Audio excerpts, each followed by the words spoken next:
Hello friends, welcome to Gomathi's kitchen. இன்னைக்கு நம்ம பார்க்க போற ரெசிபி பாத்தீங்க அப்படினா ரொம்பவே ஒரு அருமையான டேஸ்ட்ல ஒரு லஞ்ச் கோம்போ தான் பார்க்க போறோம். நல்ல ஒரு ஈஸியா செய்யற மாதிரியான தக்காளி சாதமும் அது தொட்டு சாப்பிடுற மாதிரியான உருளைக்கிழங்கு வறுவல் ரெண்டுமே எப்படி செய்யலாம்ங்கறத பார்க்கலாம். இதே மாதிரி பாத்தீங்கன்னா நம்ம சேனல்ல நிறைய வகையான லஞ்ச் காம்போலாம் போட்டுருக்கேன். அந்த ரெசிபியோட லிங்க் எல்லாமே தனித்தனியா கீழே டிஸ்கிரிப்ஷன் பாக்ஸ்ல கொடுக்குறேன். விருப்பப்பட்டா செக் பண்ணி பாருங்க. இப்போ வாங்க இந்த தக்காளி சாதமும் உருளைக்கிழங்கு வறுவலும் எப்படி செய்யலாம்ங்கறத பார்க்கலாம். கோமதிஸ் கிச்சனை சப்ஸ்கிரைப் பண்ணாதவங்க சப்ஸ்கிரைப் பட்டனை ப்ரெஸ் பண்ணிக்கோங்க. உடனுக்குடனே அப்டேட் வேணும் அப்படின்னா பக்கத்தில் இருக்க பெல் பட்டனில் ஆல்ங்கிற ஆப்ஷனை மறக்காமல் ப்ரெஸ் பண்ணி வச்சுக்கோங்க. இப்போ இந்த தக்காளி சாதம் செய்கிறதுக்கு ஒரு சட்டியில் 1.5 to 2 டீஸ்பூன் அளவுக்கு எண்ணெய் சேர்த்துக்கலாம். இப்போ எண்ணெய் நல்லா காஞ்சதுக்கு அப்புறமா 1 டீஸ்பூன் அளவுக்கு கடுகு, 1/2 டீஸ்பூன் அளவுக்கு சோம்பு சேர்த்துக்கோங்க. இப்போ போட்டிருக்கிற கடுகு நல்லா பொரியணும், சோம்பு நல்லா செவக்கட்டும். இப்போ பார்த்தீங்கன்னா நல்லா பொரிஞ்சு செவந்து வந்ததுக்கு அப்புறமா இதில் ஒரு 10 முந்திரி பருப்பை உடச்சிட்டு சேர்த்துருக்குறேன். அதுவும் நல்லா செவக்கட்டும். இப்போ இது ஓரளவு செவந்ததுக்கு அப்புறமா இதில் ஒரு 10 பல்லு பூண்டை நீளமாக நறுக்கியிருக்கிறேன் நைஸாக. கூடவே பார்த்தீங்க அப்படின்னா கொஞ்சமாக ஃப்ரெஷ்ஷாக கருவேப்பிலை இலைகளையும் போட்டு இந்த பூண்டு பார்த்திங்கன்னா இந்த எண்ணெயில் லைட்டாக சவக்கிற மாதிரி வறுத்து விடணும். அதுதான் இந்த தக்காளி சாதத்துக்கு நல்ல ஒரு ஃப்ளேவர்ஃபுல்லாக இருக்கும் உங்களுக்கு. இது கொஞ்சம் வதக்கிக்கிட்டு இருக்கப்பே இப்போ வெங்காயம் நல்ல பெரிய சைஸில் இருக்கிற ஒரு வெங்காயம் நீளமாக நறுக்கினது ஒரு 1.25 கப் அளவுக்கு சேர்த்துருக்குறேன். இப்போ இந்த வெங்காயமும் நல்லா வெந்து வதங்கி வரட்டும். இப்போ பார்த்திங்கன்னா வெங்காயம் வதங்கிக்கிட்டு இருக்கப்பே இதுக்கு மசாலுக்கு தேவையான அளவு உப்பு 1 டீஸ்பூன் அளவுக்கு டேபிள் சால்ட் போட்டு வதக்குனிங்கன்னா வெங்காயம் உங்களுக்கு சீக்கிரமாக வதங்கிரும். இப்போ பார்த்தீங்கன்னா வெங்காயம் நல்லா கண்ணாடி மாதிரி வெந்தால் போதும். செவந்துருச்சுன்னா ஒரு இனிச்ச டேஸ்ட்டு தக்காளி சாதத்துக்கு வந்துடும். இந்த சமயத்தில் இதில் ஒரு 4 பச்சை மிளகாவை கீறி விட்டு சேர்த்துக்கிறோம். பாதி காரத்துக்கு பச்சை மிளகா, பாதி காரத்துக்கு மிளகாய் தூள் சேர்த்துக்கிறோம். இப்போ இந்த பச்சை மிளகா போட்டு நல்லா வதக்கி விடலாம். இப்போ பார்த்தீங்கன்னா வெங்காயம், பச்சை மிளகாய் எல்லாமே நல்லா வதங்கிருச்சு பார்த்தீங்களா. இந்த சமயத்தில் மசாலா பொடி சேர்த்துக்கலாம். இதில் சேர்க்க போகிறதுன்னு பார்த்தீங்கன்னா 1/2 டீஸ்பூன் தனி மிளகாய் தூள், பச்சை மிளகாவும் சேர்த்துருக்குறோம். ஸோ காரத்துக்கு தகுந்த மாதிரி சேர்த்துக்கோங்க. கலருக்காக காஷ்மீரி மிளகாய் தூள் 1 டீஸ்பூன், 1/4 டீஸ்பூன் அளவுக்கு மஞ்சள் பொடி சேர்த்துக்கலாம். இந்த போட்டிருக்கிற மசாலாவோட பச்சை வாசனை போகிற அளவுக்கு மிதமான தீயிலே வதக்கி விடுங்க, கருகிடக்கூடாது. இது வதங்கிக்கிட்டு இருக்கப்போ பொடியாக நறுக்கின வெறும் மல்லித்தலை மட்டும் சேர்த்துக்கணும். இதுக்கு புதினா போடக்கூடாது. இந்த எண்ணெயில் வறுபடுறப்ப அந்த கொத்தமல்லியோட வாசனை சாப்பிட்றப்ப உங்களுக்கு நல்லா அந்த சாதத்தில் இறங்கியிருக்கும், நல்லாயிருக்கும் உங்களுக்கு. இப்போ பார்த்தீங்கன்னா போட்டிருக்கிற வெங்காயம், பூண்டு எல்லாமே நல்லா வதங்கி இந்த அளவுக்கு வந்தால் போதும். ரொம்ப சவக்கவோ கருகிடவோ வதக்கிடாதீங்க. இந்த சமயத்தில் தக்காளி சேர்த்துக்கலாம். தக்காளியோட அளவுன்னு பார்த்திங்கன்னா ஒரு மீடியம் சைஸில் 4 தக்காளியை எடுத்து நீளமாக நறுக்கினது ஒரு 2 to 2.25 கப் அளவுக்கு சேர்த்துக்கணும். நல்ல பழுத்த தக்காளியாக நாட்டு தக்காளியாக இருந்தால் நல்லாயிருக்கும் உங்களுக்கு, அந்த புளிப்பு சுவையோட சூப்பராக இருக்கும். இப்போ இந்த தக்காளி நல்லா குழைவாக வதங்கணும். இந்த எண்ணெயிலேயே தான் வதக்க போகிறோம் நம்ம. இந்த தக்காளி ஏற்கனவே நல்லா பழுத்திருக்கு, ஏற்கனவே நம்ம உப்பும் போட்டிருக்கிறோம். அதனால் இது மாதிரி நல்லா கலந்துட்டு மீடியம் ஃப்ளேமில் மூடி வச்சு வேக வச்சிங்க அப்படின்னா சீக்கிரமாக உங்களுக்கு நல்லா வெந்து குழஞ்சி வந்துடும். இப்போ தக்காளி பார்த்தீங்க அப்படின்னா ஒரு 10-12 நிமிஷமாக நல்லா வெந்துக்கிட்டு இருக்குங்க. இடையில 2 தடவை திறந்து கிளறி விட்டுருந்தேன்.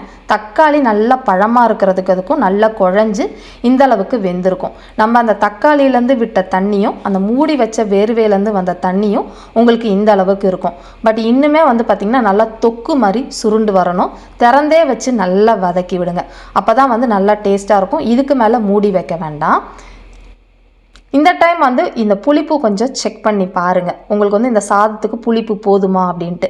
இப்போ இங்கே இருக்க தக்காளி நாட்டு தக்காளி மாதிரி கொஞ்சம் புளிப்பு இருக்காது. அதனால் என்ன பண்ண போகிறேன்னா கொஞ்சமாக, அதாவது ஒரு 3/4 டீஸ்பூன் அளவுக்கு எலும்புச்சம்பழ சாறு புளிஞ்சுக்க போகிறேன். உங்களோட தக்காளியில் புளிப்பு நல்லாவே இருக்குது அப்படின்னா எலும்புச்சம்பழ சாறு சேர்க்கணும்னு அவசியம் கிடையாது. இந்த எலும்புச்சம்பழ சாறும் பார்த்திங்கன்னா இந்த மாதிரி சுருள திக்காக தொக்கு வந்ததுக்கு அப்புறமா தான் சேர்க்கணும். எலும்புச்சம்பழ சாறு சேர்த்து கொதிக்க வச்சிங்கன்னா கசந்து போன மாதிரி ஆகிடும் உங்களுக்கு. இப்போ பார்த்தீங்கன்னா நல்லா இந்தளவுக்கு எண்ணெய் பிரிஞ்சு தொக்கு ரெடி ஆகிடுச்சு. இப்போ இந்த சமயத்தில் தொக்கு எனக்கு அதிகமாக இருக்கிற மாதிரி இருக்குது. நம்ம சாதம் கலக்கிறதுக்கு முன்னாடி இதில் இருக்கிற எக்ஸ்ட்ரா தொக்கு கொஞ்சமாக எடுத்து வச்சுட்டு கலந்துட்டோம் அப்படின்னா நமக்கு சாதம் சில சமயம் பத்தாமல் போயிடும், சில டைம் பார்த்திங்கன்னா தொக்கு பத்தாமல் போயிடும். தொக்கு அதிகமாக போயிடுச்சுனாலும் சாதம் உங்களுக்கு சரியாக வராது. அதனால் கொஞ்சமாக இப்போ எடுத்து வச்சுட்டு இப்போ நம்ம சாதம் போட்டு கலந்துக்கலாம். அடுப்பு தீயை சிம்மில் வச்சுக்கோங்க. சாதம் கலர்றப்ப அடுப்பை ஆஃப் பண்ண வேண்டாம். இப்போ நான் வந்து பார்த்தீங்க அப்படின்னா 3/4 கப் அளவுக்கு அரிசி எடுத்து கொஞ்சமாக உப்பு போட்டு வடித்து வச்சுருக்கிறேன். வடித்த சாதத்தை நான் வந்து பார்த்திங்கன்னா நல்லா ஆற வச்சுட்டேன். சூடாக சேர்க்க வேண்டாம். சூடாக சேர்த்திங்கன்னா குழ குழன்னு போயிடும் உங்களுக்கு. இப்போ அடுப்பு தீயை சிம்மில் வச்சு நல்லா கலந்து கொடுங்க. கலக்கிறதுக்கு முன்னாடி கொஞ்சமாக, அதாவது ஒரு 1 டீஸ்பூன் அளவுக்கு நெய் சேர்த்துக்கிட்டிங்க அப்படின்னா அந்த வாசனை உங்களுக்கு ரொம்பவே நல்லாயிருக்கும். இதுக்கு நீங்கள் பாஸ்மதி அரிசி சேர்த்துக்கலாம், இல்லை சாப்பாட்டு அரிசி சேர்த்துக்கலாம். நான் இன்றைக்கி சாதாரணமாக வீட்டில் சாப்பாட்டு அரிசி சேர்ப்போம்ல, அந்த வடித்த சாதம் தான் சேர்த்துருக்குறேன். நல்லா பொடியாக நறுக்கின கொத்தமல்லி இலைகளை ஃப்ரெஷ்ஷாக போட்டுட்டு கூடவே கொஞ்சமாக கருவேப்பிலை இலையும் போட்டு கலந்து விட்டுருங்க. இப்போ உங்களுக்கு பார்க்குறப்பே தெரியும்னு நினைக்கிறேன். ரொம்ப சிம்பிளாக செய்யக்கூடிய தக்காளி சாதங்க, ரொம்ப நல்லா ருசியாக இருக்கும். நல்லா இந்த மாதிரி மூடிட்டு ஒரு 1/2 மணி நேரம் கழித்து சாப்பிடுங்க. அப்போ தான் அந்த சாதத்தில் அந்த தக்காளி சுவை இறங்கி சாப்பிட்றதுக்கு செம்மையாக இருக்கும். இப்போ இதுக்கு ஏற்ற மாதிரி ஒரு உருளைக்கிழங்கு வறுவலையும் நம்ம ரெடி பண்ணிக்கலாம். அதுக்கு நல்ல ஒரு அகலமான சட்டியில் ஒரு 1.5 டீஸ்பூன் அளவுக்கு எண்ணெய் சேர்த்துக்கோங்க. எண்ணெய் நல்லா காஞ்ச பிறகு 1 டீஸ்பூன் அளவுக்கு கடுகு சேர்த்துக்கலாம். இப்போ இந்த போட்டிருக்கிற கடுகு நல்ல இந்த அளவுக்கு பொரிஞ்சு வந்ததுக்கப்புறமா இதில் வந்து பார்த்திங்கன்னா ஒரு 3 பல்லு பூண்டை நல்லா தட்டி விட்டு சேர்த்துருக்குறேன். வேணும்னா நீங்கள் பொடியாக கூட நறுக்கி விட்டு சவக்க விட்டுக்கலாம். இப்போ பார்த்திங்கன்னா பூண்டு ஓரளவு சவந்ததுக்கப்புறமா ஃப்ரெஷ்ஷாக கொஞ்சம் கருவேப்பிலை இலைகளையும் உருளைக்கிழங்கும் சேர்த்துக்க போகிறோம். நான் வந்து பார்த்திங்கன்னா ஒரு 150 கிராம் அளவுக்கு உருளைக்கிழங்கு எடுத்து நல்லா பொடியாக நறுக்கி தண்ணியில் 2 தடவை கழுவிடுங்க. கழுவிட்டு அந்த தண்ணியை வடித்து சேர்க்குறப்ப உங்களுக்கு நல்லா கிறிஸ்பியாக ஒரு உருளைக்கிழங்கு வறுவல். இப்போ இதுக்கு தேவையான அளவு உப்பு, 3/4 டீஸ்பூன் அளவுக்கு டேபிள் சால்ட்டு சேர்த்துருக்குறேன். கூடவே பார்த்திங்கன்னா ஒரு 1/4 டீஸ்பூன் போல் மஞ்சள் பொடி சேர்த்துக்கோங்க. இப்போ இந்த எண்ணெயிலே இந்த மஞ்சத்தூள் உப்பு எல்லாம் படுற மாதிரி உருளைக்கிழங்கை வதக்கி விடலாம். இப்போ பார்த்திங்கன்னா எல்லாமே நல்லா கலந்து இந்த அளவுக்கு வந்ததுக்கப்புறமா இதை நம்ம வேக வைக்க போகிறோம். வேக வைக்கிறதுக்குன்னு பார்த்திங்கன்னா நம்ம வந்து தண்ணி ஊற்றி வேக வைக்கக்கூடாது. இந்த எண்ணெயிலேயே மிதமான தீயில் நம்ம மூடி வச்சு வேக வைக்க போகிறோம். அப்போ அதில் இருக்கிற ஆவிலே உங்களுக்கு உருளைக்கிழங்கு நல்லா வெந்துடும். இந்த மாதிரி செய்கிறப்ப தான் உருளைக்கிழங்கு நல்லா கிறிஸ்பியாகவும் உங்களுக்கு வரும்.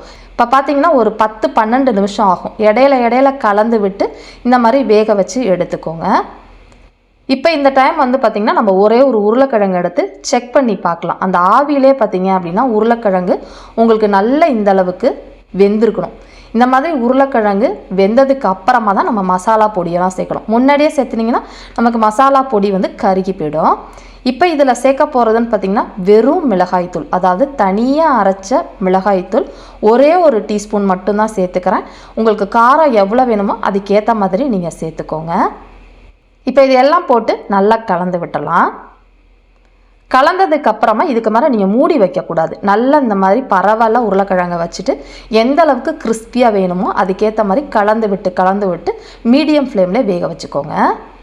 இப்போ பார்த்திங்கன்னா அடுத்து ஒரு 5-6 நிமிஷத்துலேயே நம்மளோட உருளைக்கிழங்கு நல்ல மொறுன்னு சூப்பராக ரெடி ஆகிடுச்சு பாருங்கள். உங்களுக்கு இன்னும் நல்லா கிறிஸ்பியாக வேணும்னா இன்னும் கொஞ்சம் நேரம் கூட வச்சுக்கலாம். நான் இந்த ஸ்டேஜ்லேயே அடுப்பை ஆஃப் பண்ணிக்க போகிறேன். இந்த உருளைக்கிழங்கு வறுவல் அதே மாதிரி அந்த தக்காளி சாதம் செம்ம காம்பினேஷனுங்க. ட்ரை பண்ணி பாருங்கள். இதே மாதிரி அளவுகளோட இந்த தக்காளி சாதம் உருளைக்கிழங்கு வறுவல் ரெண்டுமே செஞ்சு பார்த்துட்டு எப்படி இருக்குங்கிறத கமெண்ட் பண்ணுங்கள். வீடியோ பிடிச்சிருந்தாலும் கமெண்ட் பண்ணுங்கள், லைக் பண்ணுங்கள், ஷேர் பண்ணுங்கள். மறக்காமல் கோமதிஸ் கிச்சன் சேனலையும் சப்ஸ்கிரைப் பண்ணி வச்சுக்கோங்க. தேங்க்ஸ் ஃபார் வாட்சிங்.